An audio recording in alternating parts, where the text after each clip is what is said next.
Good afternoon, everyone. My name is Jackson Cruz, and welcome to our fifth regional webinar for North America, Central America, and the Caribbean. I am the EducationUSA advisor stationed here in Managua, Nicaragua. And again, I want to give you a welcome to our webinar. In today's session, we will evaluate graduate students' eligibility for financial aid. And before we start, I want to give a wonderful thank you note to our supporter advisors. We have Amanda Martinez from Barbados and the Eastern Caribbean, Elvira Castillo, who's our country coordinator in Mexico. We have Maria Luisa Garnica, in our advisor in Guatemala, Marta Carranza, our advisor in El Salvador, and Mo Berg, who's also helping us out in our Facebook page here in Costa Rica. And Maria Mercedes Salmon, of course, our REAC advisor coordinator, who has helped us organize these regional events throughout our countries, so that we can provide accurate information in regards to studying in the United States. So as we proceed through our session, feel free to ask questions, and you can write it on the chat box. And at the end, we'll make sure to answer them when we are done. I also would like to thank our collaborator, Dr. Alex Akuli, from the University of South Carolina Upstate, who has actually collaborated in providing information to all of you in regards to graduate studies. So today's session's title is, Am I a Good Candidate for Financial Aid? So this is a very interesting topic for all of you guys who would like to seek a graduate studies, and what it will take, how will you have to prepare, what do you have to do, who do you have to reach, what is the procedure at different campuses. So before we begin, I'm going to give you a briefing on our presentation for today. So first, I would like to explain what is EducationUSA, what does it stands for, and how you can find us and how you can reach us throughout the region and throughout the globe. Also, we'll give you a briefing on our upcoming virtual events, and so that you guys can go ahead and see if any of the sessions that we will provide will be of benefit and provide you with the right information. And then we will continue with our session, who will be guided by Dr. Alex Akuli from the University of South Carolina. At the end, we will go ahead and have our questions and answers. Again, you can write them on the chat box through our Zoom platform, or you guys can go ahead on Facebook and ask them through our messenger page as well.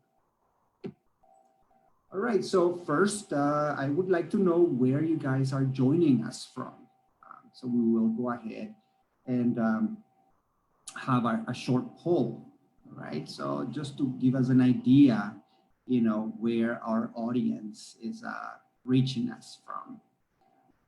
So we'll give you a brief moment for those that are just joining us to go ahead and fill out this short poll. Are you guys joining us from North America, Central America, the Caribbean, or in other region? Remember that we are found in 178 countries throughout the world. So I will talk to you guys a little bit more about it and in following slides. So we have 73% of the viewers today are joining us from Central America, and 25 from the Caribbean. So thank you guys for being part of this short poll and joining to access the right information in graduate studies and how you are able to be eligible for financial aid and how you guys can prepare. So thank you so much.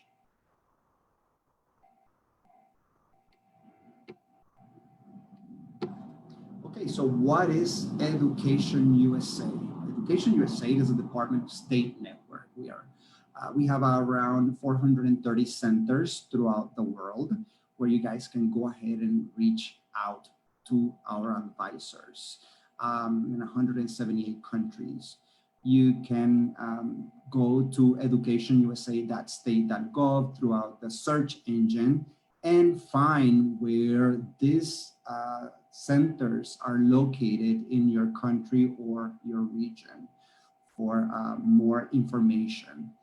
This network throughout the globe is in charge of providing accurate, comprehensive information for those students who want to learn more about applying to institutions or universities, I should say, in the United States, whether it be for a short program of studies or a long-term, whether it be a bachelor's degree or a master's. In this case, we will talk about our master's eligibility for financial aid. So feel free to visit our page on educationusa.state.gov for finding out where you guys can reach out to our advisors. And I'm pretty sure they will be able to help you answer your queries, answer your questions, doubts, provide you with information.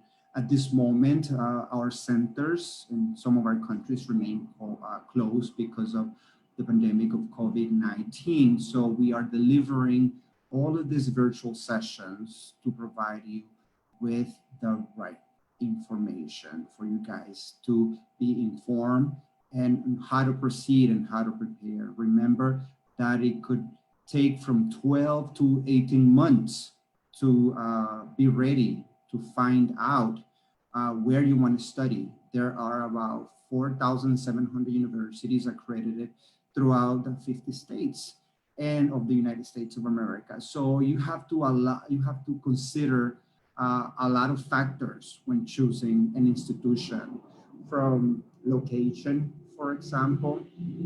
You also have to consider different expenses. So it will definitely take time.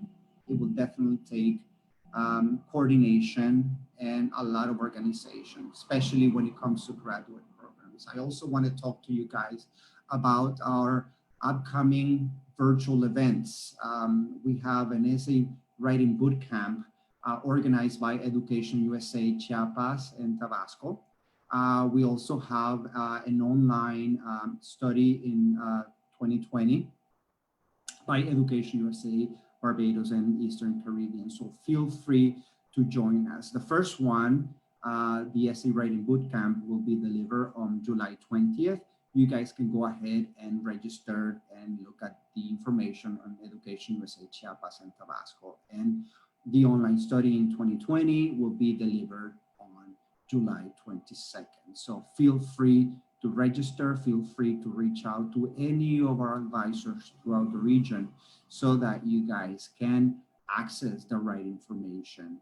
And remember, we are the authorized source of the Department of States to deliver the information when it comes to any sort of exchange in the United States. So feel free to reach and every one of our advisors.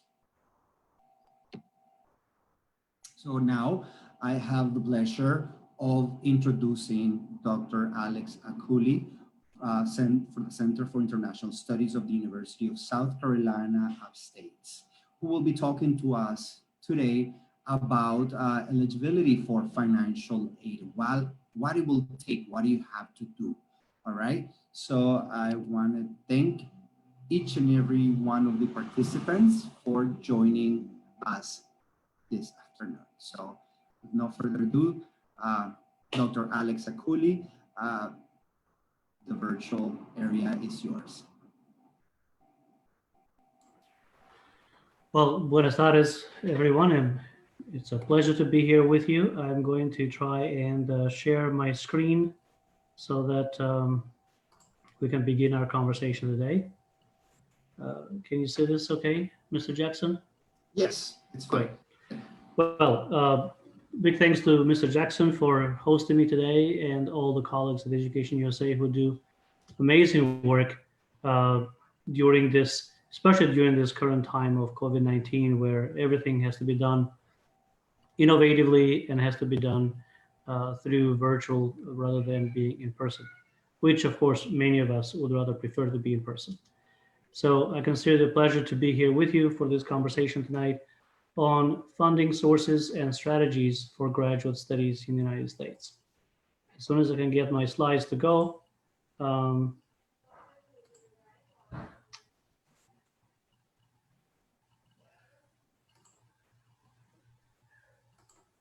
we'll begin in 1 second here.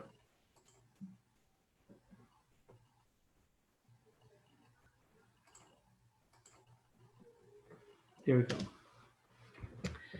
go. This seminar presentation slides will be available to all the participants who are registered here, as well as for any future participants who wish to have this information.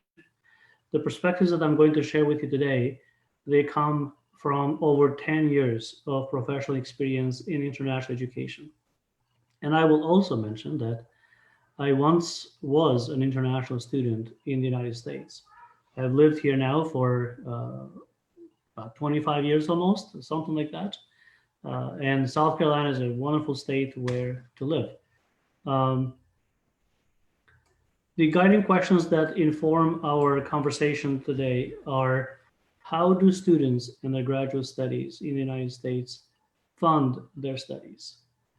As well as, am I a good candidate for funding opportunities? What can I do? What can you do as an applicant, I should rather say, to improve your prospect for funding for your graduate studies in the US? As well as I'll share a few funding sources and some other resources which you may consider at any time to learn more about this. But before we get too far along in our presentation, I wanted to take 1 minute or two and briefly introduce my university, so at least you have that as one example for your consideration. There's a picture of our campus, and there's a video link here for a tour of campus. I will not go to that because it will take us more time. But just to give an idea where we're located, in the south here, not far from Florida, bordering with Georgia on the Atlantic coast. At University of South Carolina Upstate, our motto, our principle is that your success is our success, and that is how we measure how well we're doing. I have included in these slides some student testimonials. Ilse from Mexico, she was born in Oaxaca. She studied nursing at USC Upstate, and now she works for United Healthcare Services. When you get these slides and you click on the link with her name, you will hear her story, her success story of why she chose University of South Carolina Upstate, why she chose to study nursing, and what wonderful work she's doing currently. Francisco from Brazil, he just graduated 2 months ago. He did 3 internships at BMW USA, which is located in Spartanburg, where my university is located. BMW has the largest factory in the world here in Spartanburg, South Carolina. As well as Dr. Tan, who is from China. She studied at our university, and now she's a professor of linguistics at Coastal Carolina University. Mr. Jackson mentioned earlier that there are more than 4,700 universities in the United States. How do you choose? Well, I'm giving you a few points here as why you should choose USC Upstate. Why choose this region? And a couple of points to mention is that the state of South Carolina was ranked #1 in the United States for attracting the most foreign direct investments in the last 5 years. And also this region where my university is located is home to over 600 global companies. More than 10% of the workforce in upstate South Carolina is employed by foreign companies. It's the fastest growing fastest growing region in the United States with regards to economics and population. We are a public university, ranked number 2 regionally in the South, and ranked number 11 in the US for ethnic diversity. So when you choose to come to our university, you're not going to be the only person from somewhere else in the world. About 25 or 27% of our professors are foreign born from some other part of the world, as well as our students. We are a small but large enough university where it doesn't feel like you are in a small campus. You are in a relatively average sized campus. Students here come from 35 countries, representing 5 continents. Many of our international students are athletes. We provide 17 sports, both men and women, and they're all at Division I. I provide this as an example because when we talk about graduate assistantships, athletics programs are one very well-funded department in the United States at universities in the US where funding can come from for graduate assistantships. I am focusing tonight mainly on the graduate degree programs. So here are a few. Most, 2 or 3 of them are entirely online. So if you are concerned about traveling, and if you're concerned about the cost of living in the US, which by the way, in South Carolina is only a fraction of the cost of living in California or in parts of Florida like Miami and so on. So these online programs may be of interest to you. One of the most in-demand degree programs currently in the market is a master's degree in business analytics. And in South Carolina, my university is the only one right now that offers this degree program. It's a master's degree that can be completed in 1 year. It is an applied degree program, so it combines background from business, computer science, mathematics. It is one of the best degree investments that anyone can make, whether it is at my university or some other one. Because in the current and future world, big data and being able to do analytics is the most desired skill to have. So as I mentioned, this is an applied program. So students are learning from real world projects, and internships are available and so on. So I'm going to move quickly through these slides because I promise you I'll only take 2 or 3 minutes. The admissions requirements are listed here. I've also provided the campus map and video tour that you can take for your own interest, as well as housing and so on. Information here about what the budget is to study at our university, some scholarship funding, and I'd like to welcome you to University of South Carolina Upstate. Now back to our topic, for which you signed up and you are waiting to learn more about. So what we're going to talk about are different funding sources and different funding strategies for you to consider. So the guiding questions that are framing our conversation this evening are: how do students fund their graduate studies? Are you a good candidate? What makes you a good candidate? How can you improve your potential? And what are some sources and resources? So in the US, students fund their studies through personal family finances and also student loans, which of course in America is a big concern because many students graduate with big debts. They get a degree and they end up owing a lot of money to the banks for borrowing money to study. So in your case, you would want to consider different funding sources, but this is typical in the United States. So assistantships and fellowships, in addition to scholarships, all of these things are typically referred to as financial aid. But in the United States, financial aid oftentimes refers to assistance that includes loans from the government, loans from the banks, scholarships, fellowships. All of these different types of sources can be confusing. So how do you sort that out? So assistantships, graduate assistantships, typically are funded by the university, either by the academic department that is offering your degree program, or partially funded by your academic degree program department, or some other department on campus. For example, I mentioned athletics. Other examples are student affairs, and so on. And I will mention a few more of these examples later. Other sources are fellowships and scholarships. What is the difference, right? All of it is money. Maybe it doesn't matter where it comes from. Well, my advice for you is that yes, it does matter, because each one of them comes with its own benefits, with its own prestige, as well as its own limitations or disadvantages. So, what are graduate assistantships?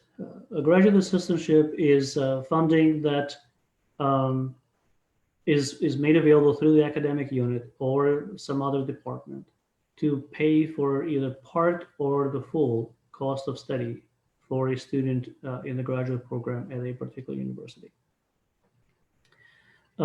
There are different kinds of assistantships, and I will get into the more details of what those different types are and which one is perhaps more accessible than another depending on your area of study. So why would you want to apply for a graduate assistantship? Well, number one is affordability. Graduate studies is not inexpensive in the US, it's rather costly. A graduate assistantship, even though it may seem like a lot of work, it provides very, very valuable professional experience, especially for students who need to make a transition from one career to another, or those who are starting fresh from finishing undergraduate degree studies and then getting a bachelor's degree and a master's degree. Especially those students need an assistantship even more so, mainly because when undergraduate students proceed to get a master's degree and they graduate, in the US, we refer to that skill set as overqualified for the jobs you don't want to do and underqualified for the jobs that you really want to do. What does that mean? It means that if you do not have practical work experience in addition to your degree program of study, most companies in the United States will choose some other applicant who has both the degree that you have, but has work experience in the field. So a graduate assistantship provides you both the funding and the experience. The graduate assistantship also socializes the students into the profession. What does that mean? Well, when we move from undergraduate studies into a master's degree program, because we want to become maybe a teacher, or maybe you want to become a business professional, whatever it is that your ambition is, or a scientist, learning how the profession works is not something taught in the classroom. So socializing into the profession comes to be joining the network of professors who are experts in that subject area. I'll give you my example.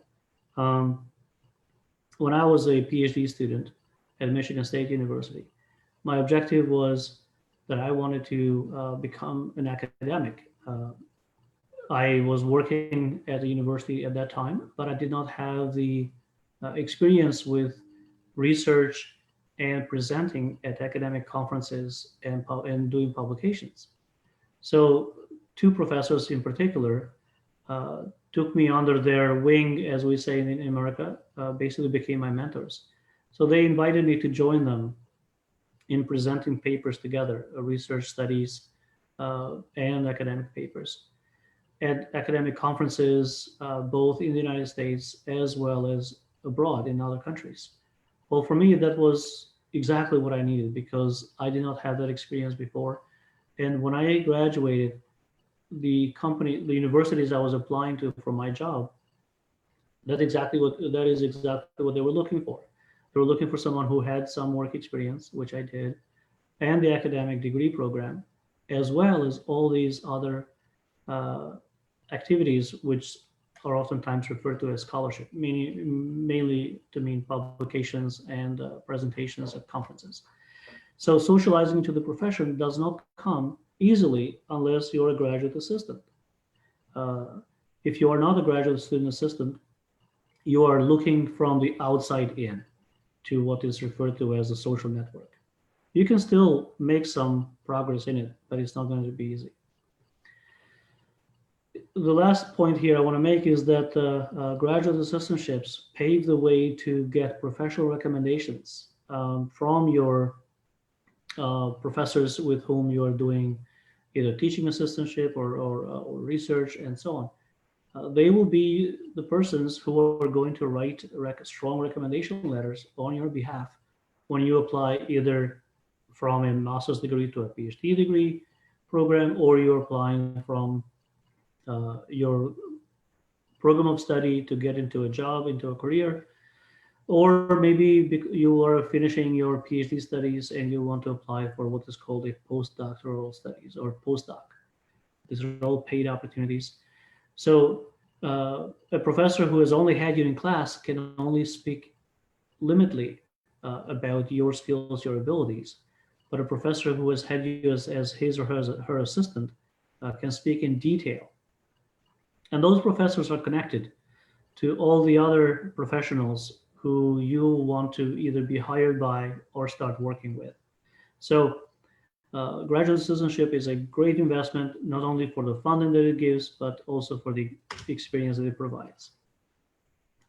So as you think about applying for graduate assistantships, you might be thinking about it mainly from the point of view of funding.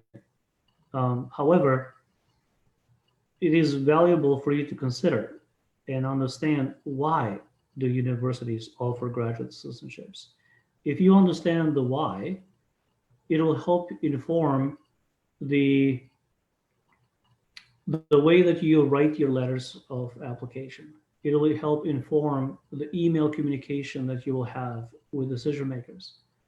It'll help inform how you select which academic programs and which universities and which communities you want to go to. So universities offer graduate assistantships for various reasons. And here I have a few of such reasons. One is that they help expand and diversify the talent pool. They help minimize the cost of hiring regular staff, and they minimize the cost of long-term contracts, which sometimes can be a turnover, right? I mean, you hire somebody, they're there for a year or two maybe, and they look for another job, they go somewhere else. So the cost of hiring and rehiring can be very expensive.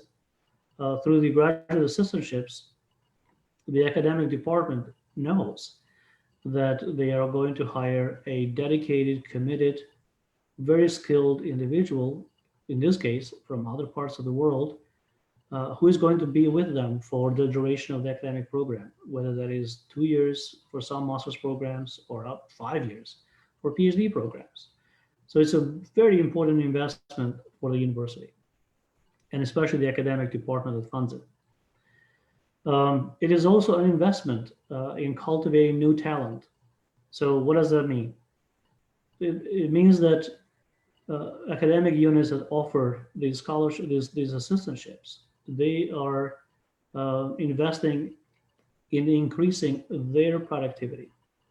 If you are going to do, if you're going to get a teaching assistantship, that means that you're going to teach several classes on 2 or however many you agree on with groups of students that otherwise your professor would have to teach them. So now that frees up the time of the professor at your master's or PhD program to do research and do other important academic work. So productivity goes up. It also helps build brand recognition, especially when graduate assistantships are offered to students from other parts of the world, like in your area, different countries represented here, that otherwise the university may not be able to reach and increase its brand recognition and visibility in your respective countries and communities.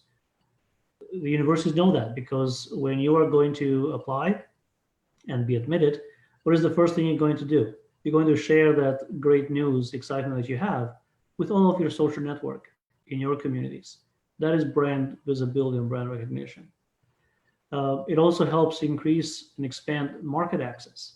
So if universities are interested in recruiting more students from certain parts of the world or country, this strategy helps them increase market access into that region.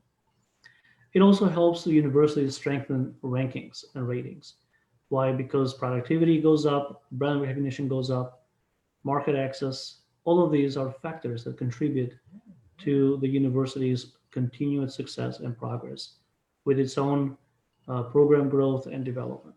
There are other reasons, of course, but these are some of the main ones. So if you understand all of these reasons, then they would inform how you write your letters of application, how you communicate with the admissions person or the professor that you want to do the research with, and so on. So there are different types of assistantships, different types and placements. Typically in any one of these options I've mentioned here, but could also be a combination of these things.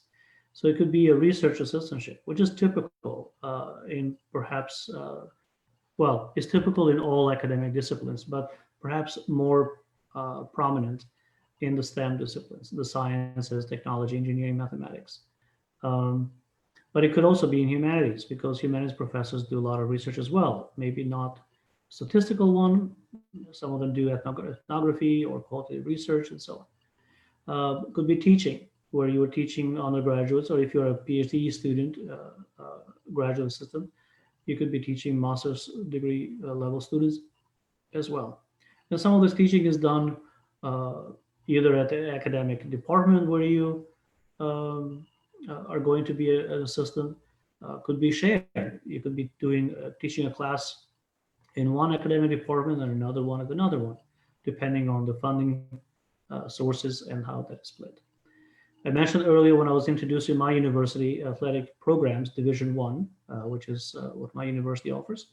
And many universities participate in Division One, Division Two, and Division Three. The difference is that some of, in addition to prestige, of course, the difference is that which can offer funding and which one cannot, based on which division they're in. But maybe you have some athletic abilities. Maybe you have been an athlete before, or so you can be an assistant coach for one of the athletic teams. Or maybe you're studying exercise and sports science. Well, you could be a valuable graduate assistant in the athletic department that trains students and applies research for strength and conditioning. So oftentimes, graduate assistantships in athletic departments are overlooked. So that's why I'm spending a little bit more time here, because it is not one of the typical ones that students look into and pursue. And at my university, for example, we have 17 sports. Many of the sports that we have, majority of the athletes are international. They come from various countries, including many of them from Brazil, Colombia, Ecuador, and so on. Student affairs is also another department. If you were to do a quick search on Google, and you can go to University of South Carolina, and you'll find several graduate assistantships offered in student affairs. So academic tutoring, another one. You come with language skills, so you're multilingual. In addition to English, of course, you most likely, for sure, you speak Spanish, considering your area where you come from, but you might also speak fluently some other languages, French, for example, or French Creole, or Portuguese, depending on which part of the world you come from. So most of these universities have foreign language programs. They also have academic support offices, which provide assistance for students tutoring. And tutoring is not only in the subject matters like math, for example, or accounting, or some other subject matter, but especially languages. So several of my international students, not even graduate students, undergraduate students, get jobs on campus as language tutors or some other tutoring jobs. So these are some examples for you to consider. So even if your department might not be the academic department where you want to apply for your degree program, does not offer as generous of a graduate assistantship, you might look at these other areas. You might ask your academic coordinator for admissions at the degree program that you want to apply at, if they might be willing to introduce you to these other departments if you have something to offer in those departments. So typically, what do assistantships offer? Graduate assistantships.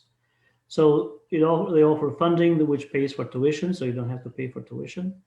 It offers stipend, which then students use to pay for the cost of living, or maybe not all of it, but pay for most of the expenses for living in the United States.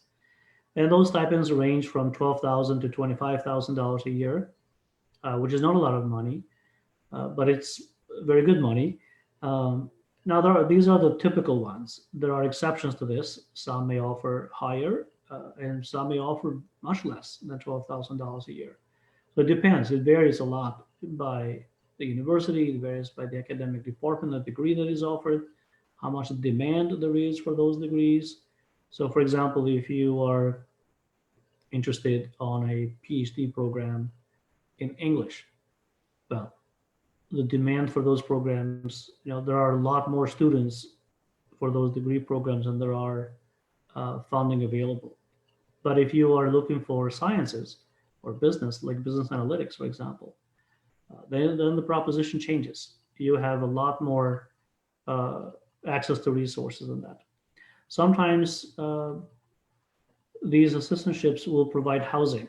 So especially if you do an assistantship for a student affairs department, your academic studies are in whichever academic major you want to be in, but your assistantship may be in residence life. So that's what housing is. It also offers medical insurance, which of course in the United States, healthcare is extremely expensive, very, very expensive. Most people coming from other parts of the world do not realize how costly it is until you're here and you have the unfortunate situation of going to see a doctor. It also sometimes provides partial funding to go and present your research with your peers or with your professors at academic meetings and conferences, which of course is a very important investment. More graduate students are highly encouraged to engage in this kind of activity, because as I mentioned in the previous slide, it helps the university increase its productivity, it helps increase its rankings and its brand recognition. So sometimes they'll provide partial funding or full funding, depending on if you are the primary presenter or you're a co-presenter. So I mentioned earlier fellowships. So what is the difference between graduate assistantships and fellowships? Well, assistantships provide funding in exchange for service, right? You're working your way through. Whether you are teaching or doing research, you are providing a service for which the funding is offered. Now, assistantships can be very time demanding, right? Because typically they are 20 hours of work per week. So you are balancing your studies with your work responsibilities. And especially if the graduate assistantship is in teaching, because you have to prepare lessons, you have to deliver those lectures, you have to grade students' work, provide feedback, sometimes meet with students outside of class to provide additional clarification or answer questions that they may have. So this is something to keep in mind and prepare for, because sometimes when international students come to the United States and they are offered an assistantship, it's exciting, but they sometimes find themselves unprepared for the reality and the demands, the expectations of the teaching roles, for example. And sometimes it could be teaching and research. Now, fellowships. So another way to think about fellowships are like scholarships, but they are more than scholarships. So they are prestigious. They're very competitive. Typically, the funding level is much higher for fellowships because, again, it's a higher degree of investment. And those fellowships are awarded to the best of the best academically prepared students. It's an investment, right? Think of the assistantships and the fellowships as an investment. So when you make your application to either or both, I shouldn't say either, to any one of these funding sources, you'll want to think of it as to why would they want to invest in you. Now, fellowships are also more flexible, right? So they do not have a requirement typically for you to do service like teaching as a graduate assistant would do. It provides flexible, you have more control of your time. Of course, you're going to engage in research and publication because that is why you're going to graduate school. But you do not have these expectations of engaging in this 20 hours and sometimes more, depending uh, on the volume of work or what the project is that you need to deliver uh, for your assistantship. So let's talk real quick about strategies. So here I'm giving you the big overview. We're going to talk in more details when you present questions about anything that I'm talking about or not. If I haven't talked about something and you have a question, I'm happy to answer it. So strategies. Um, it is very important that when you identify and decide to apply to a program or multiple programs, for you to understand, to learn and understand the goals and the priorities of the funding source. So the academic program that you're interested in, the prestige of the institution, or the desirable attributes, descriptions of the region where you would live when you go there. Those are all important, but you also want to think about what are the goals and the priorities of the funding source, and are you a good fit for that program? Are you a good fit for that funding source? Um, so my advice is that you take as much time as you need to become very familiar with the goals and the priorities of the funding source. Select the program of study or and the institution and the community where you believe that you're a good fit, and ask questions. And EducationUSA advisors are a fantastic resource to offer you insight into a variety of these topics, as well as communities and places where these universities or these programs that you're interested in are located. That's why I took a few minutes at the beginning and introduced to you the region where I am at, the upstate region of South Carolina. This is the place where global businesses and US businesses are moving to. This is the region where Americans from, other people from other states in the US are moving to. And other people from other parts of the world are also moving to. Why? Because it is a very desirable place to be with economic prospect, high job growth rate, low cost of living, very pleasant climate. All of these are important factors for you to consider. And lastly here, in terms of strategy, not lastly, but the last point in this slide is you need to think carefully and you need to think in creatively about what is it that you offer. So if I am going to invest in your studies, and I use the word invest because in graduate programs, when a student is admitted and when funding is awarded, like graduate assistantship or a fellowship, it is an investment that the university, the academic unit, or the funding source, if it is an external third-party one, is making an investment in you, in your future. So the admissions committee is going to look beyond your academic credentials. If you have a fantastic grade point average, wonderful. That is a good starting point. If you have high GRE or GMAT scores, wonderful. That is a good starting point, right? That is the baseline. The admissions committee is going to look at all the other characteristics of the applicant beyond the academic preparation of the student, of the applicant. So you need to think about what it is that you offer. When we go back to the slide I had a minute ago, and I will go back to that real quick right here.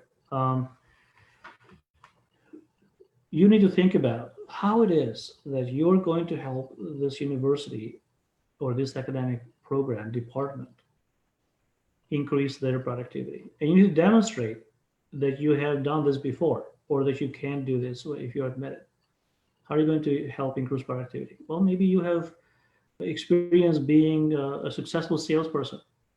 and you want to apply, let's say, to my master's degree in business analytics, and my department wants to increase its brand visibility in Central America, Caribbean, North America, or other places. How can you help there? So you'd want to articulate you'd want to admit me because I can, in addition to academics, I can help the department in these areas. Maybe you have experience and skills to help with market access in places. So you need to think about why academic departments and universities and third-party sources offer the funding, and you need to think about what it is that you have to offer. So if you can articulate that clearly and well, persuasively, without, of course, because you have a very limited number of words or pages to do that, then then you become a good candidate. The admissions committee is going to look at your candidacy seriously and favorably. The next slide with strategies. One of the common mistakes that we see when students submit their application letters or their application materials is that you can tell that they have not done their homework and they have not prepared their application materials specifically for my program, for my university. But they do copy and paste or save as, and maybe they even address sometimes the letter of application, cover letter, purpose letter, as dear search committee, may not even have taken the time to look up who is the academic coordinator for that degree program, who is the admissions director that is going to make a decision for your admissions application, right? So it's very important that you take the time and you prepare each application as a customized, specific, with details for the academic department and the university that you want to apply to. Because that purpose statement application letter needs to reflect that you have read and understand, you know a lot about the academic program. You want to tell them that you are invested in their academic program and their success in addition to yours. And these need to be well written, polished, because writing in a graduate school is the most important skill and also the most commonly practiced exercise or activity. Writing, writing, writing. And these application letters or purpose statements, as they're called, they need to be detailed. They need to be professional when you prepare them, when you write them. Not just one or two drafts, sometimes multiple drafts. It'll be a great idea for you to have one of the academic advisors at the EducationUSA look at them, review them, give you feedback, or some other colleague or resource. And sometimes could be, a colleague, or could be me or someone else. The other aspect is your recommendation letters. Oftentimes the professors or whoever get asked many times by many students to write recommendation letters on their behalf for graduate admissions application.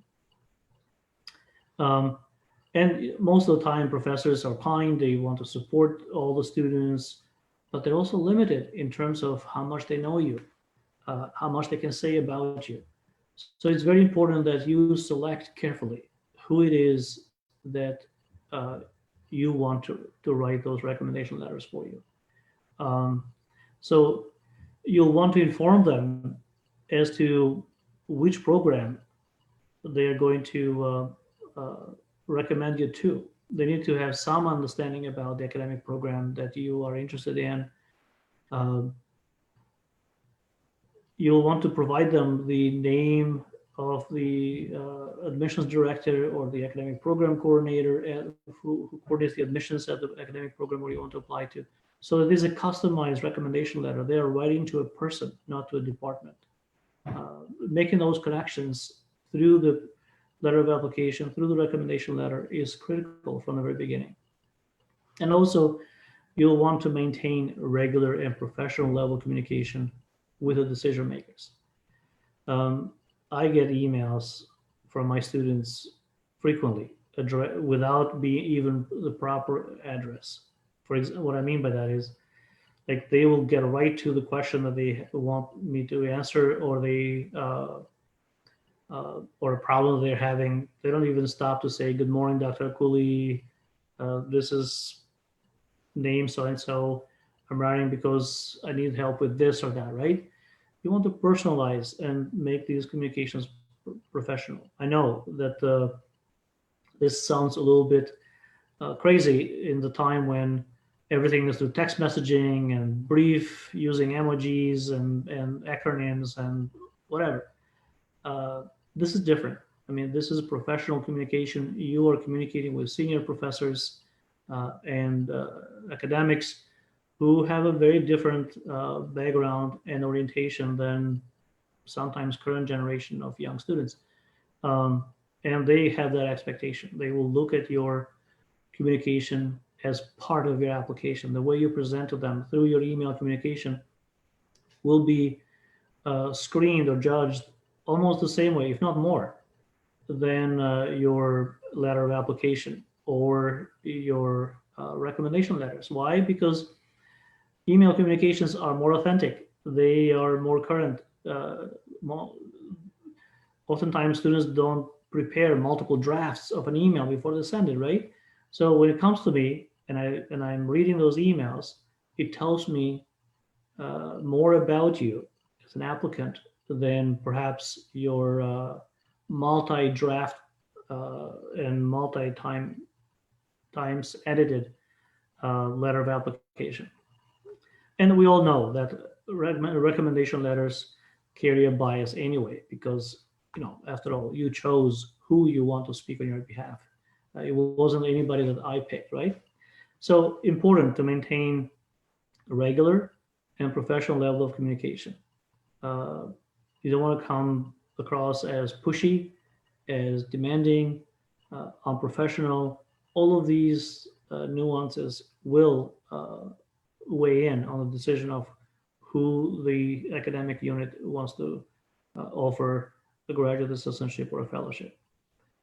It's a balance, right? I mean, if they're going to make an investment and they're going to be selective with their funding, they're going to be very careful with how they pick, because depending on which program you're going to apply to, that is a long-term investment.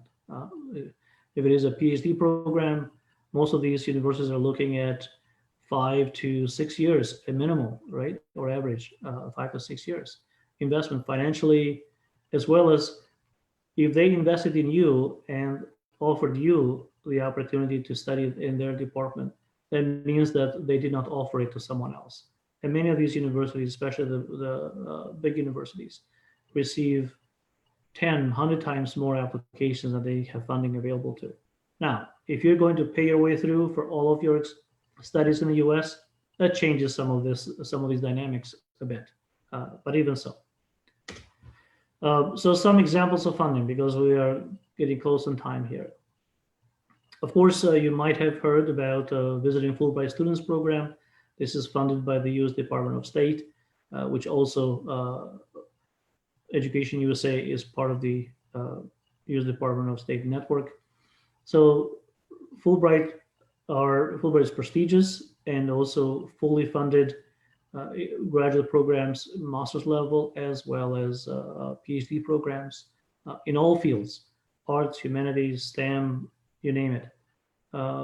And one of the advantages of a Fulbright is that it speaks for you. The brand recognition, especially in academia, carries a lot of weight.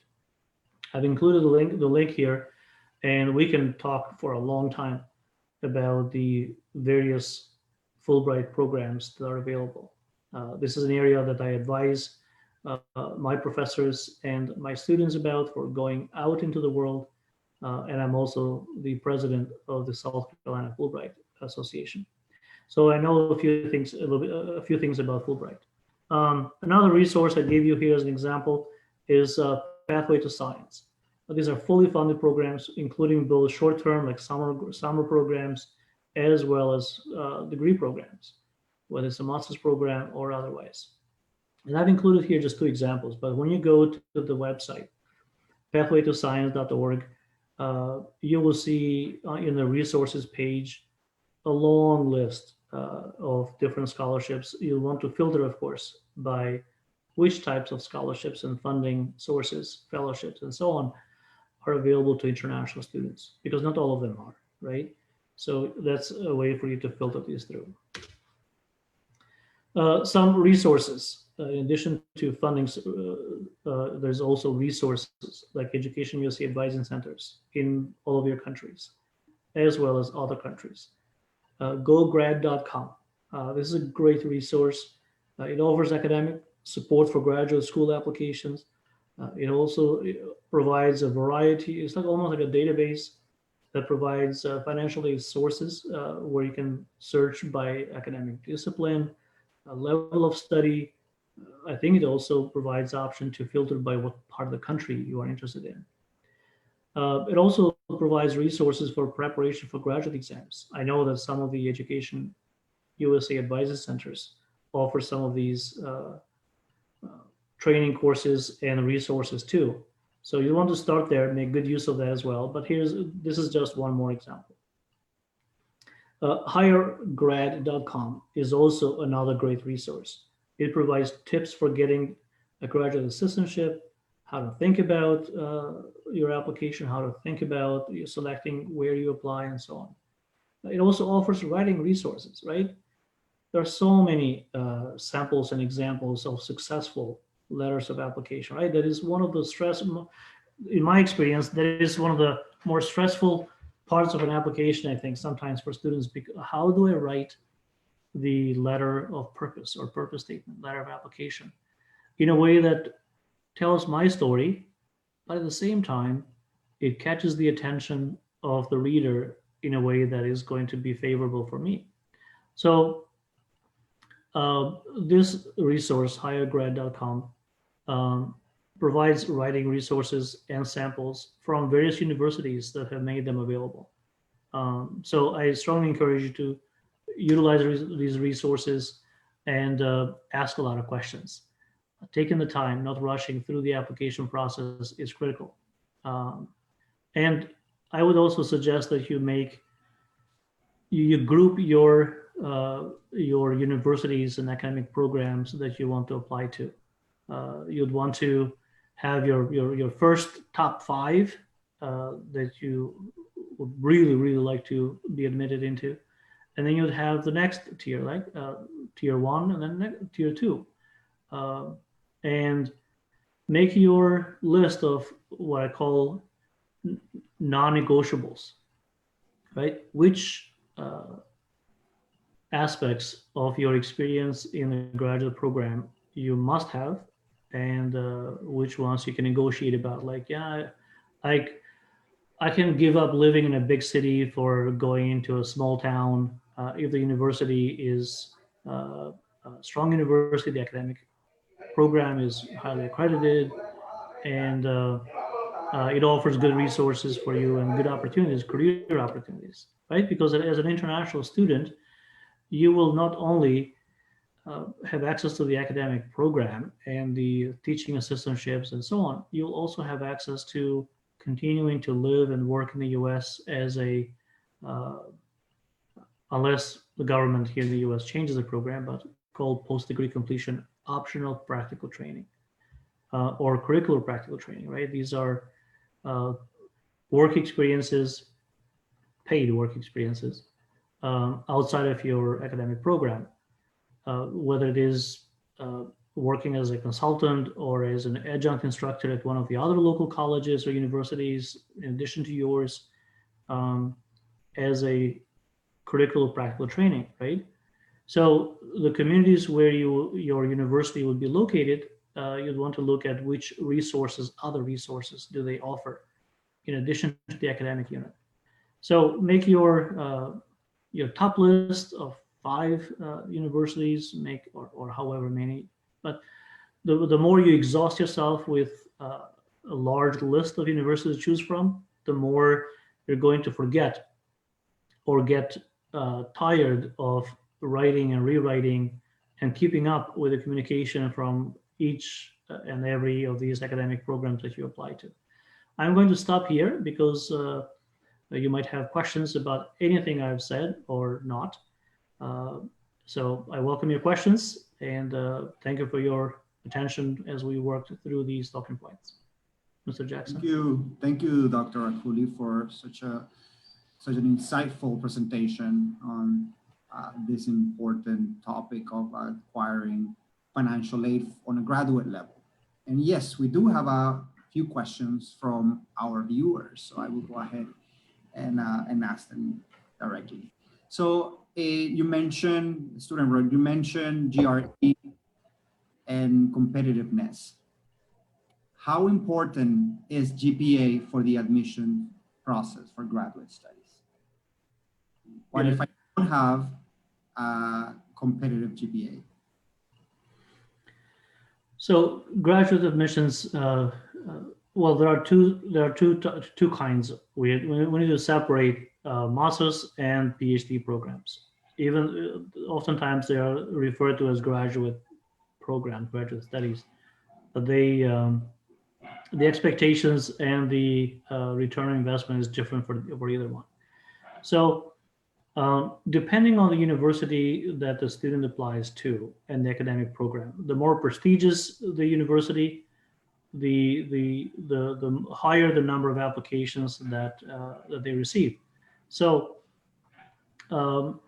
at those academic programs where the number of applications is huge, is big, at those universities, the GPA and the GRE or GMAT, LSAT, depending on which major students are applying to, simply become the baseline. So for example, if at my university we receive, let's say, 1,000 applications, but we only have space for 15 students. Of course, we're going to look at, okay, everyone who has a 4.0 GPA and everyone who has a minimum of 800 points in GRE or whatever the number, right? I'm just randomly mentioning these numbers. And also they have a TOEFL score of 102. I'm picking random numbers. So these simply become the baseline. Everyone below these numbers is put into the second group. Everyone with these scores and above is now the first selection. So at that time, the selection committee is looking at those students that are in the first group and looking at all the other qualifications. They're looking at their resume, what prior work experience they have done, which universities are coming from, how prestigious those universities are that they're coming from, or how well known they are. And the committee is also going to look at the letters of recommendation and also the letter of application that the student has written. What is it that the student really wants to do? And the professors are going to look and see, well, this student wants to do research in the research I am doing. So how do students find out what the research professors in that academic program are doing? Well, that is when you would want to go, because just about all the professors in the United States have their own websites on the university's website or not. And they have their CV uploaded every year, updated with new publications they've done, new conference presentations that they have done, new funding grants that they receive. All of these things are important data points that a student must consider.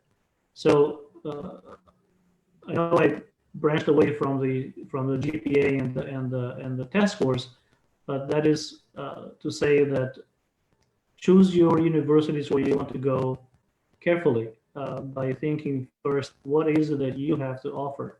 Are you a good fit? The topic of fit is very important in the United States because the universities want to offer the opportunity to a student who is going to transition well, fit well with the research agenda of the university or the academic unit, and be successful.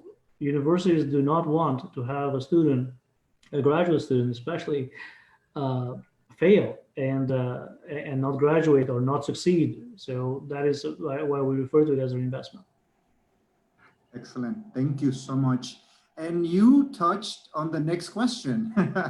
So on the fact that you have to choose wisely the right fit, and the fact that you mentioned having that professional communication, the greeting, addressing each of the members with the right title, very important, knowing who is going to be reading your application, the committee, for example. That's an excellent tip for all of our viewers today. I have a question in regards to that. What if the professor doesn't answer or takes too long? And you touched on the fact that most professors will have their CV uploaded and updated every year. But what if the professor doesn't answer? And when it comes to approval, should I have the approval of a professor? It's actually two questions. I'm sorry if I'm throwing it all out. That's okay. Should I have the approval of the professor before acquiring admissions from the university? Yeah, that's a great question. Let me answer it this way. With regards to the professor not answering, right? So sometimes, a lot of times, professors receive a lot of emails or inquiries from all sources. Not only in addition to their own students in their classes and their colleagues. I mean, email is like terrible because it just keeps going and going. So I would say be patient. Give the professor a few days. I received an email reply today from one of my colleagues, professors, to whom I wrote 12 days ago.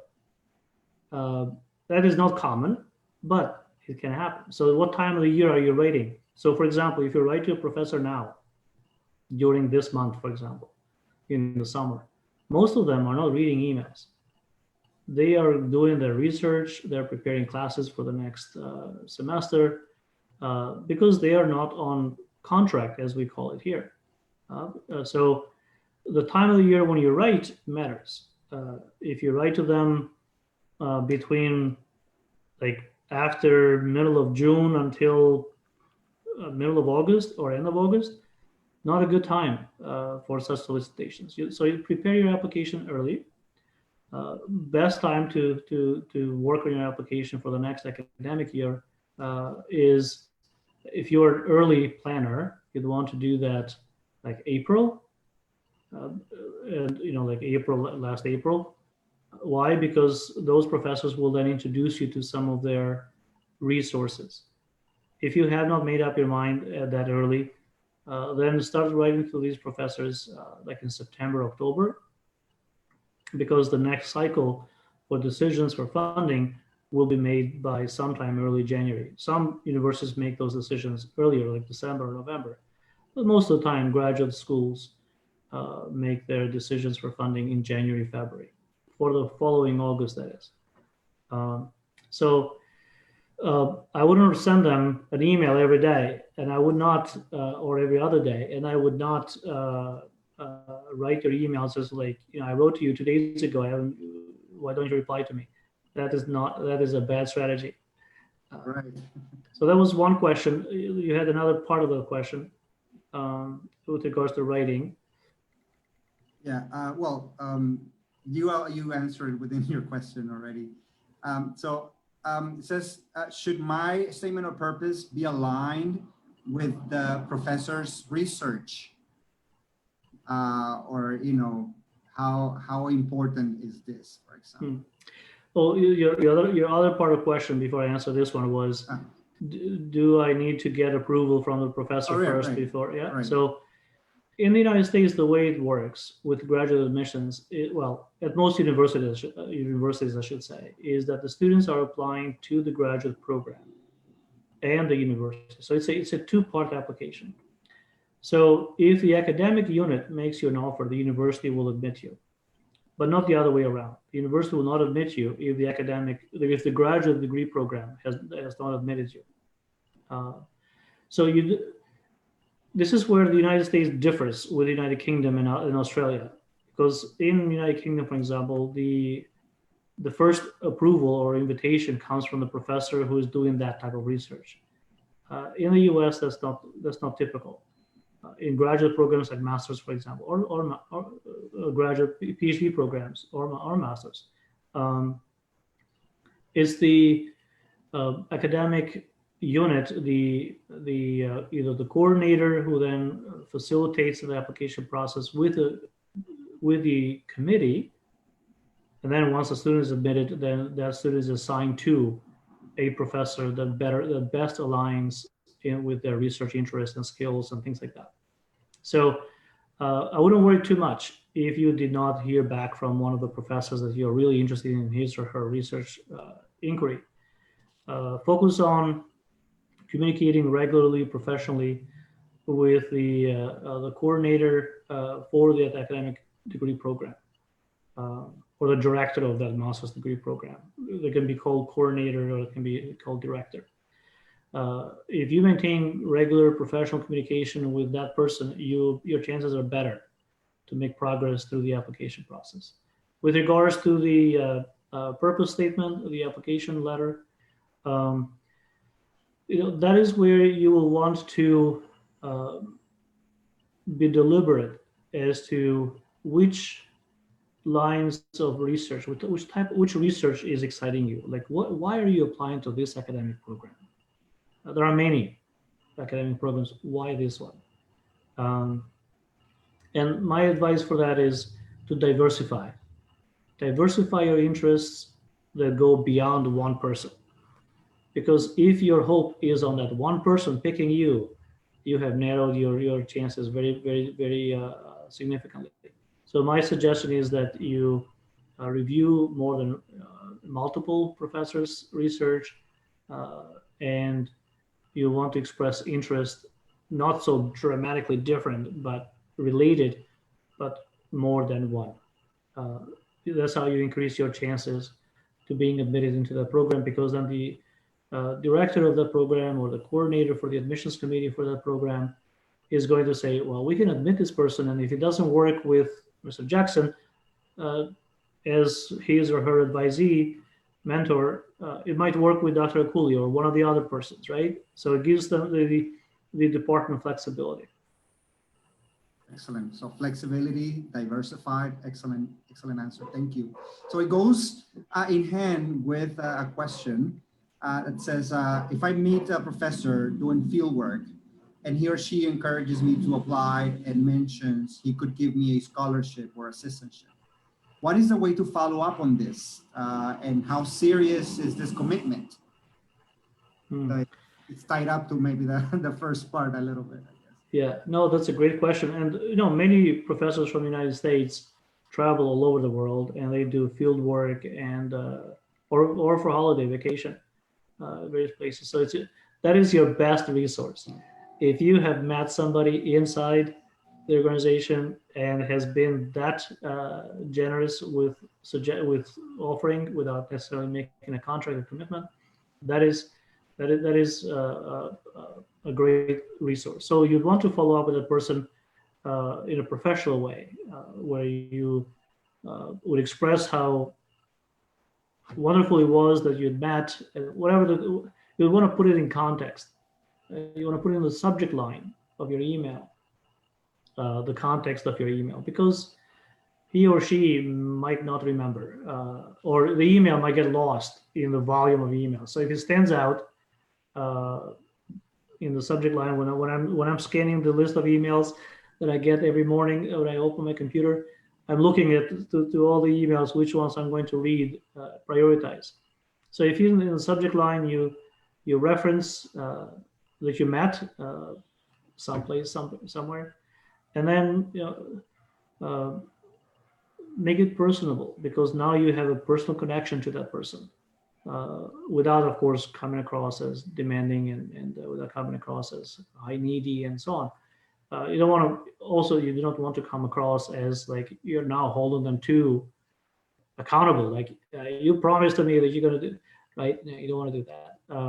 You want to say, I was excited that you mentioned that I uh, uh, have potential to be admitted into your academic program, and you suggested you could help me. I'm following up on that, right? So without giving you the full text of the email, this is a good way to do that.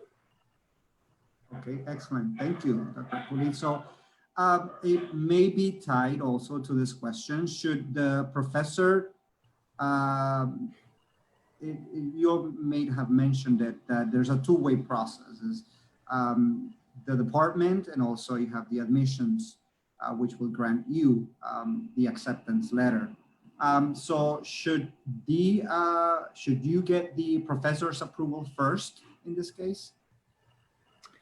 The professor's approval is only if the funding is tied to that professor, to his or her research. So if it is a grant-funded source, like the professor is the primary investigator, and they have received a grant from the National Science Foundation or some other source, and your interest is specific to that research program and grant, yes, you'll want to do as much follow-up as you can to get commitment from that professor who has that grant money, and that professor makes a decision who he or she is going to fund through that grant.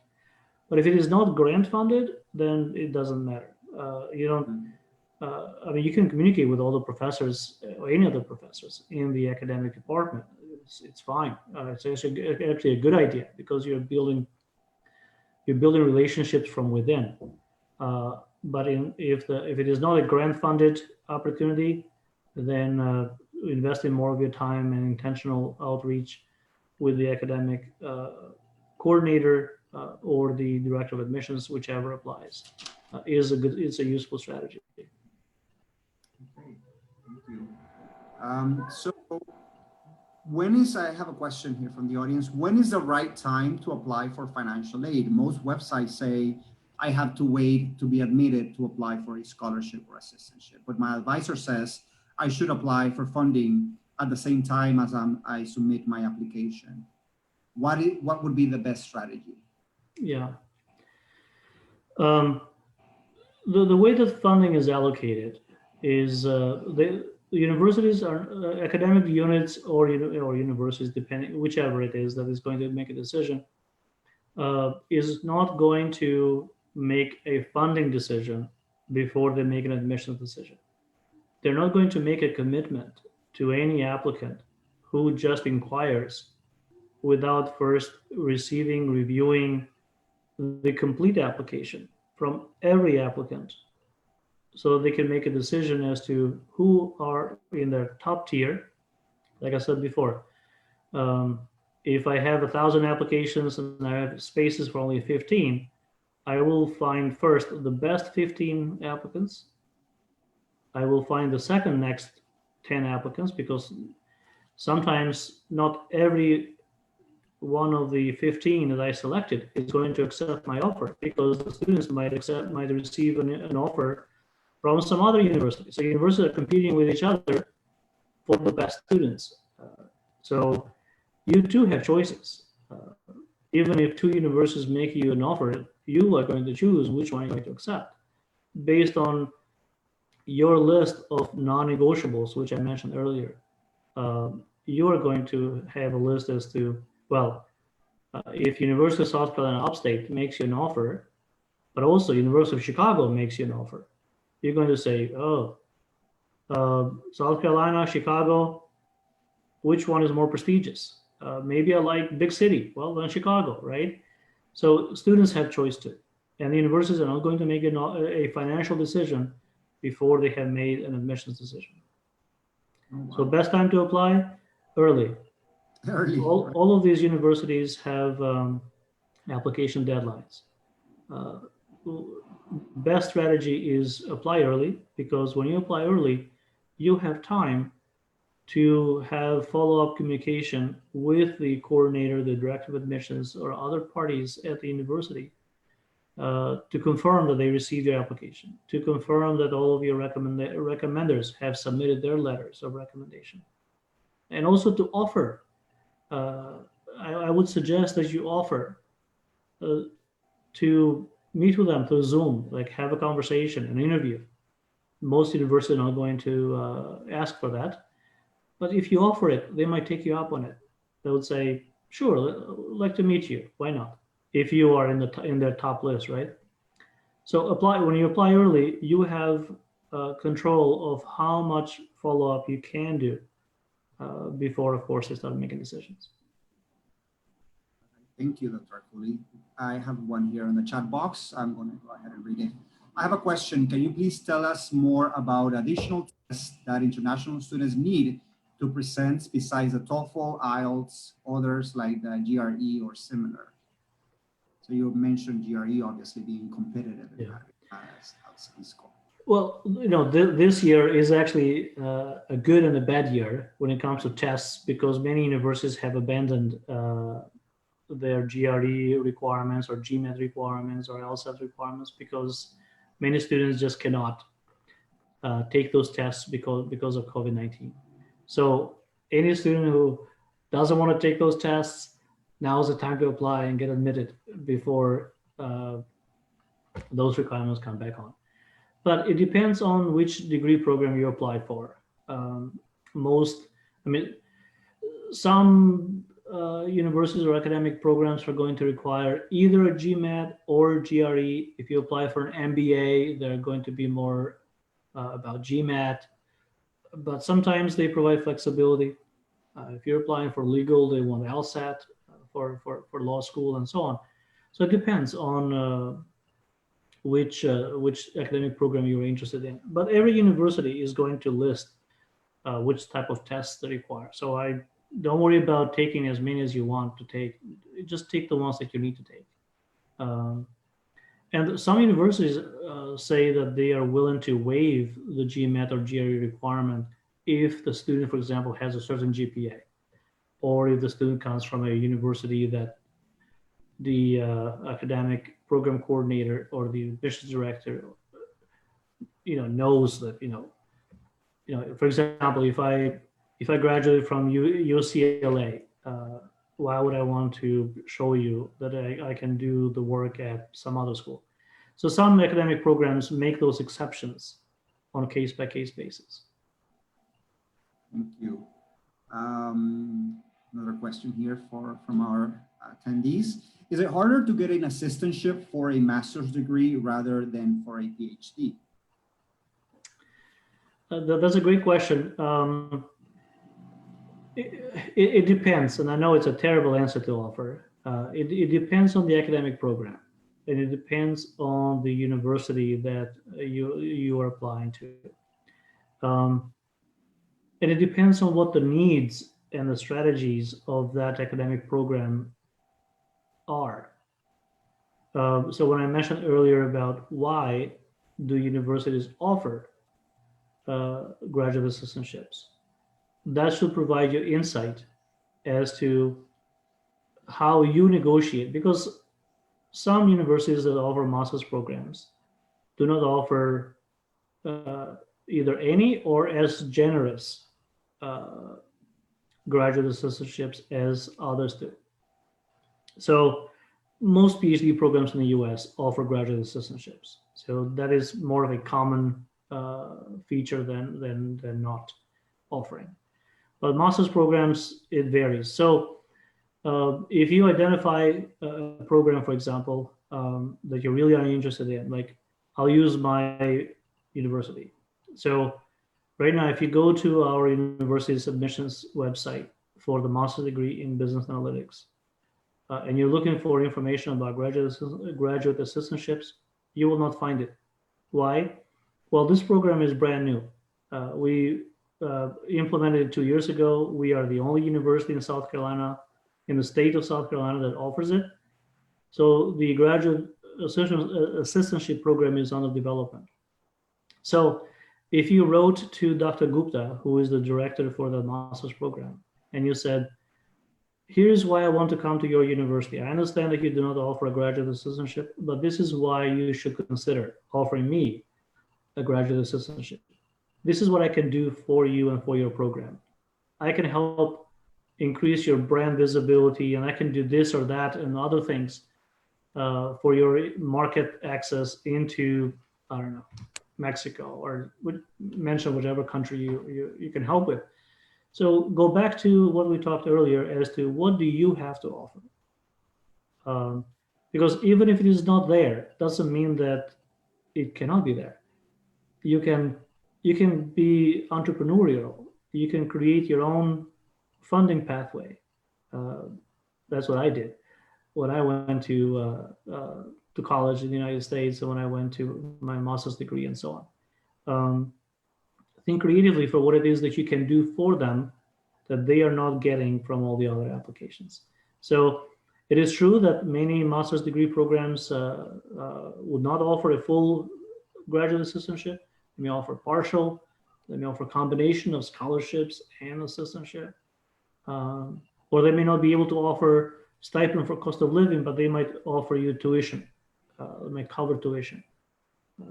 So you can be very creative and entrepreneurial. You know, if you're, I mentioned earlier that if you have an athletic background, you know, maybe you're a very good baseball player or football player, soccer that is, not American football. Or you could, maybe you are. So you could be a graduate assistant in the athletic department that is not advertised, it's not listed on the academic program's website, admissions, financial aid pages. So I encourage you not to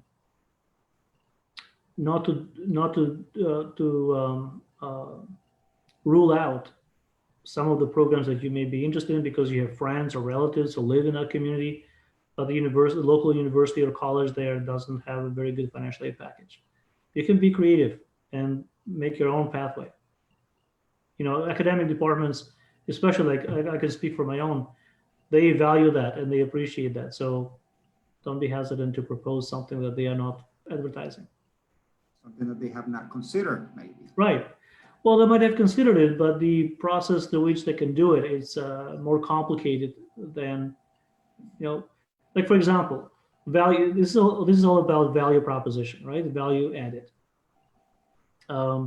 If a university master's degree program advertises graduate assistantships, now they're going to get a lot of local applications, but they're not interested in using resources for local market access because they already have it. But they're interested in recruiting talent, students, because they want to diversify the talent pool. They want to diversify the student population. They want to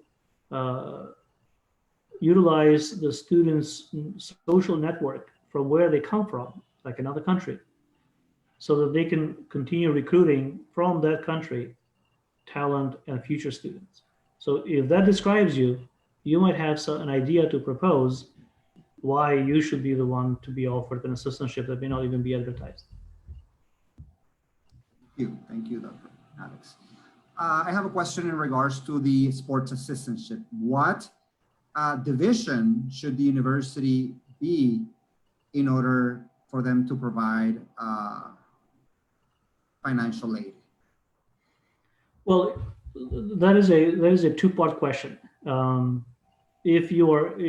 For undergraduate students, typically Division I is where you get the best money for being an athlete to play a sport. But here we're talking about graduate assistantships. So for graduate assistantships, you have better chances, or you have very good chances at any division. It doesn't matter if the athletic program at a university is in Division I or II or III, because they're not because the NCAA rules do not apply to the graduate assistant who is a staff helping with coaching or conditioning. Those rules apply to the athlete who is playing and helping the team compete and win. So if you are applying for a graduate assistantship and they have a well-funded athletic program, you know, you're not limited by which division that athletic program is in, because the funding is for staff purposes, not for players. Excellent. Thank you. How important are recommenders, letters of recommendation? Should they be written by an employer or a university teacher, in this case, for this sort of funding? Yeah. Well, many graduate programs are going to also specify if they want a letter of recommendation from your supervisor, your work supervisor, your employer. In addition to two, typically it's, like 2 or 3, but you're not limited. You can send 4. They're not going to turn them down, or 5. They just don't send too many because they don't want to read all of them. But typically it's 3. So, and most often they will specify. They will say at least 2 of them need to be from your academic professors who know your work. So, with regards to your employer or how you balance out, some of it depends on which type of program you're applying for. So if you're applying to a business program, like an MBA or a management PhD, whatever it is, then sometimes those employer letters carry quite a bit of weight because they're going to talk about your work performance in that particular area. But the admissions instructions are going to specify for you if they want 2 from academics and 1 from a supervisor or non-supervisor. So and if they don't, I would suggest that you include it. They don't want it, of course, from relatives and friends and things like that. They want these to be professional, people who can speak to your abilities, to your skills that you bring to that academic program if you're admitted. All right, so we don't have any more questions.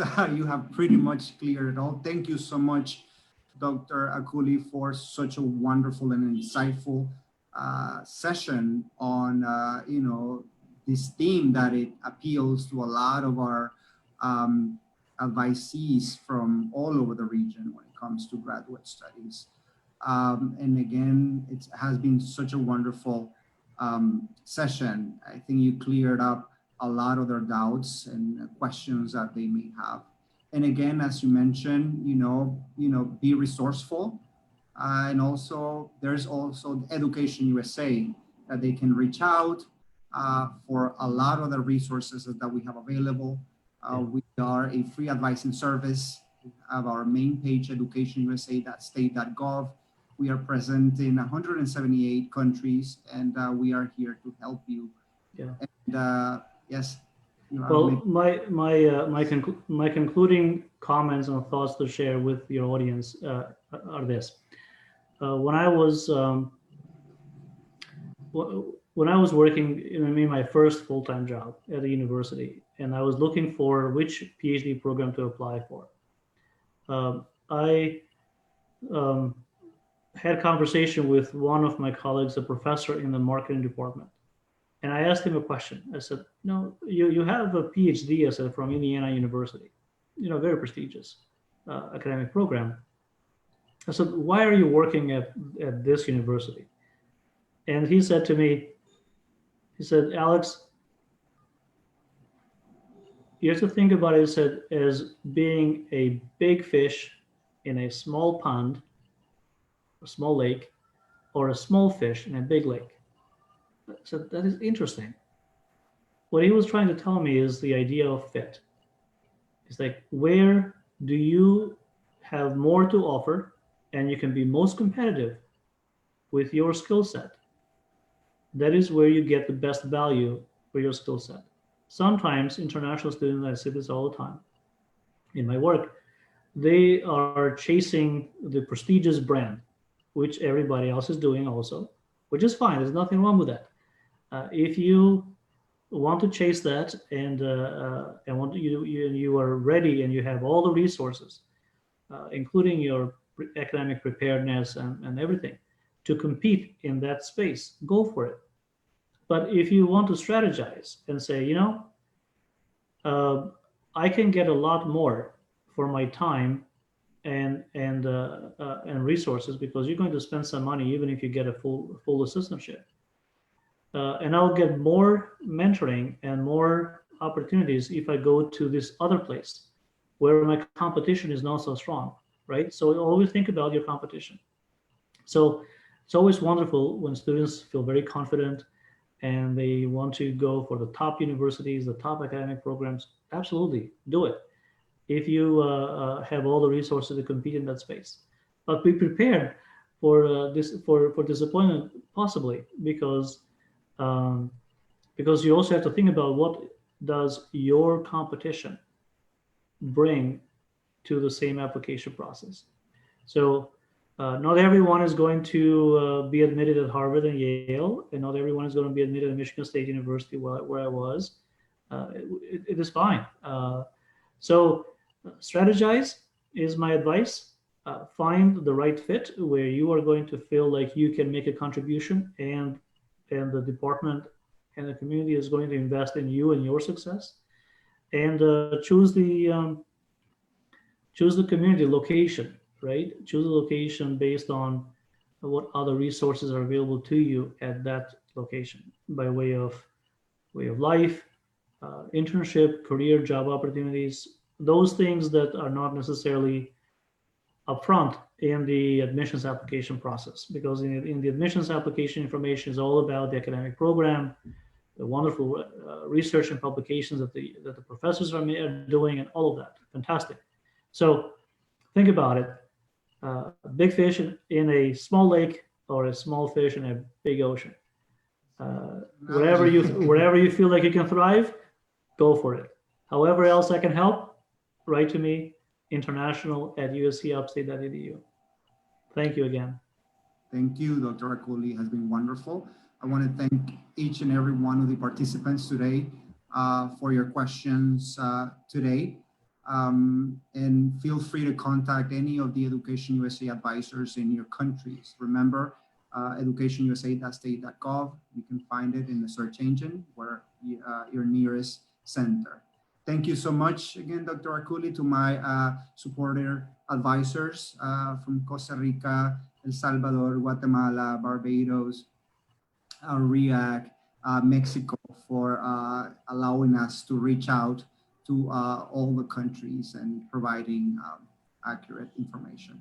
Thank you again, everyone, and hope you have a good night. Thank you, Dr. Akuli. Thank you. Have a good night. And Pura vida to colleagues in Costa Rica. Diosara Castillo is on the call. She's a wonderful colleague in Costa Rica, in San Jose. So to our colleagues in San Jose, I will be sending you an email. Thank you so much. Thank you. Bye-bye. Bye. Good evening.